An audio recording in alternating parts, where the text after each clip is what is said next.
சில வீடு என்ன கூப்பிடுற மாதிரி தோணும். அப்படி இருக்கிற வீட்டில் தான் நான் ஏறுவேன். நான் எப்பவுமே யோசிப்பேன், இந்த ஆகாயத்தில் பறக்கிற கொக்குக்கு எப்படி தண்ணிக்கடியில் வாழ்கிற மீன் சாப்பாடை வந்துச்சு. என்னமோ ஒரு கனெக்ஷன் இருக்கு. அந்த கனெக்ஷன் சார் எங்க போனோம்? திருவண்ணாமலையில் ஒரு ஃப்ரெண்ட் இருக்கான். ஓ, நான் அங்கேயே போகிறேன். பைக்கில் போகலாமா சார்? வாங்க சார், ஜாலியாக இருக்கும். எனக்கு கொஞ்சம் ஞாபகம் மருதி அல்சி மிஸ்ஸு. பண்ணல வேற வேற வேற வேற. நாங்கள் பைக்கில் திருவண்ணாமலைக்கு போயிட்டு இருந்தோமா. நான் எதுக்குப்பா திருவண்ணாமலைக்கு போனோம்? நேத்து நைட்டு கூட கரெக்டா என்டர் பண்ணீங்களே. ஐயா இது சரிப்பட்டு வராது. இப்போ உன் பிளான் என்ன? ஏப்பா ரொம்ப நேரமா ஒரே கியர்ல போற போல் இருக்கேன். கொஞ்சம் கியரை தான் மாத்துவேன்.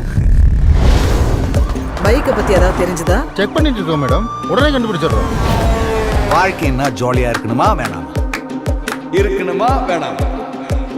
லொகேஷன் ட்ராக் பண்ண முடிஞ்சதா? சார் மோனேட் பயமா இருக்குப்பா.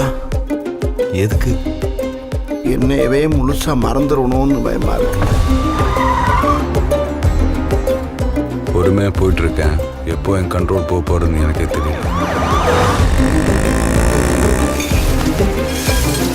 நான் திரும்பவும் சொல்றேன், அவர்கிட்ட இருந்து பணத்தை அடிக்கிறது தான் உன்னோட வேலை. புரிஞ்சுதா? அவர் உன்னை நம்புற மாதிரி நடி.